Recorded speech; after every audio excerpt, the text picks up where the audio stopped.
Cette action vaut de l'or, mais ce n'est pas une minière. Dans cette vidéo, je vais vous parler d'une action qui me paraît très intéressante. C'est pour ça que je vous en parle. C'est une analyse plutôt fondamentale que technique, mais vous allez voir que les éléments techniques sont là quand même. Cette action, c'est Kinsale Capital Group. C'est une compagnie d'assurance qui fait l'intermédiaire entre des clients qui veulent assurer un risque complexe et d'autres compagnies d'assurance. Et apparemment, ça marche super bien. Alors, elle est cotée depuis 2016 et en monthly, vous voyez que ça progresse pas mal. La crise de 2020, c'est ici, c'est cette petite bougie rouge qui a montré que les acheteurs étaient quand même gagnants par rapport aux vendeurs, puisque le corps de la bougie est sur la moitié supérieure. Et on voit qu'elle a plus que doublé depuis le plus haut d'avant la crise de 2020. Elle est presque au plus haut d'avant la crise qu'on connaît suite à la hausse des taux d'intérêt. Ses revenus ne se font qu'aux États-Unis, et on sait que les États-Unis sont les grands gagnants de ce qui se passe en ce moment. Elle est dans un canal haussier en daily et plutôt au milieu. Donc si on veut en profiter, eh bien c'est le moment d'entrer parce que ce genre d'action, elle baisse rarement en fait. Voilà, donc Kinsale, je trouve que c'est une valeur très intéressante qui progresse sur la longueur et on va s'intéresser un petit peu à son fondamental. Alors elle verse très peu de dividendes, 0,19%, c'est une valeur de croissance. Son payout ratio est de 7,56%, donc il y a de la marge, elle pourrait augmenter son dividende. Ses revenus sont en progression, le chiffre d'affaires surtout, c'est assez impressionnant, ça grimpe. Il n'y a même pas eu de creux en 2020.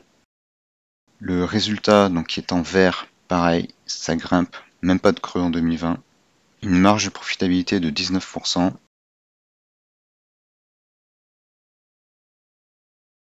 On va aller voir les infos financières.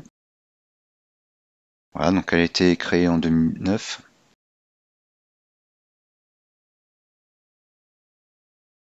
TradingView a fait quelques modifs là dans ses infos financières, c'est assez intéressant.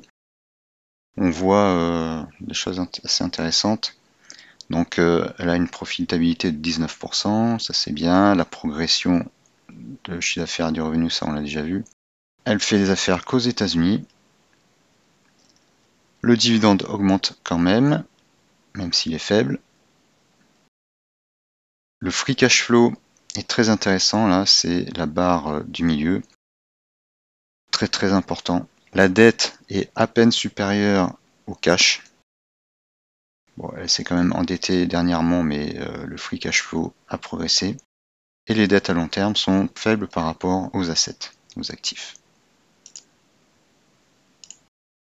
Voilà, donc le total des assets est supérieur. Les statistiques, j'aime bien regarder le quick ratio et le current ratio. Donc le current ratio, il est faible. Mais par contre, le rapport entre la dette et les assets et les actifs est très faible.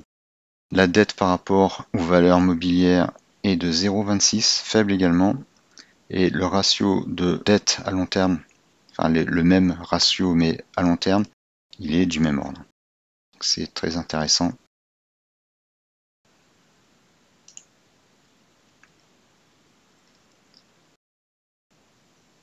Le chiffre d'affaires augmente vertigineusement. Voilà, donc cette action me paraît très intéressante.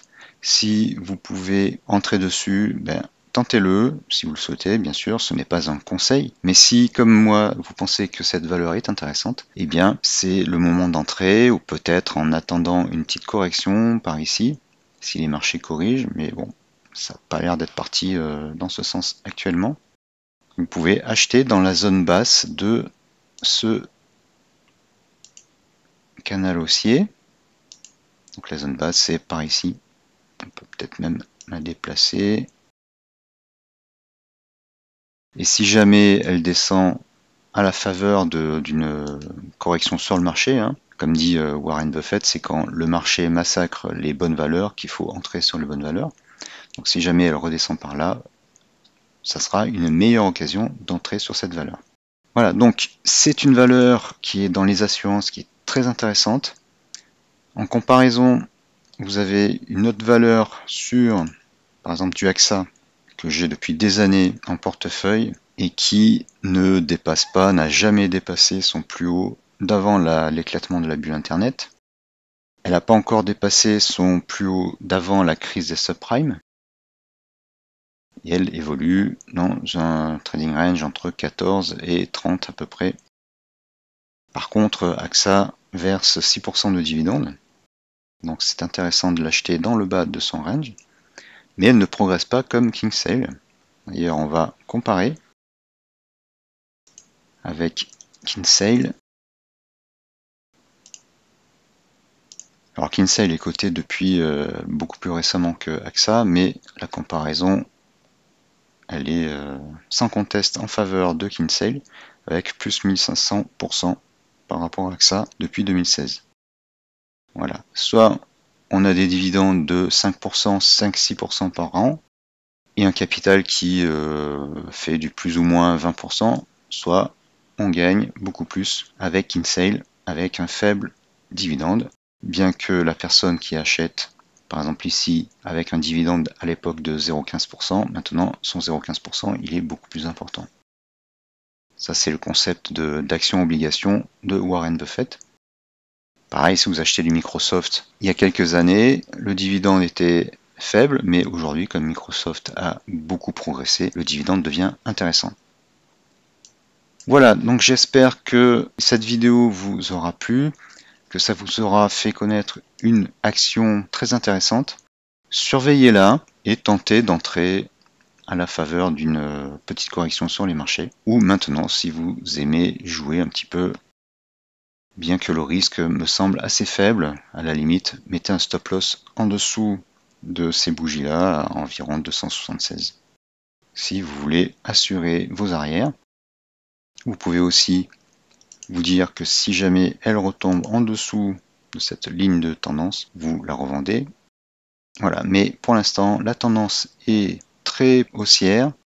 Elle fait des corrections, vous voyez là, donc elle a corrigé environ 50 à 60%, mais elle est repartie et a dépassé son plus haut. C'est aussi comme ça qu'on reconnaît les actions qui progressent le plus. Elles dépassent toujours assez rapidement leur dernier plus haut et de loin. Sur la crise de 2020, il n'y a pas photo, hein. Sur cette baisse-là, cette correction de 2021, elle a aussi fortement progressé depuis. Il y a eu un pattern tasse avec anse. Et là, eh bien, elle a déjà rebondi par rapport à cette longue correction de 2022 due à la hausse des taux d'intérêt. Et là, elle va certainement remonter pour aller chatouiller les derniers plus hauts. Merci d'avoir regardé cette vidéo et à bientôt.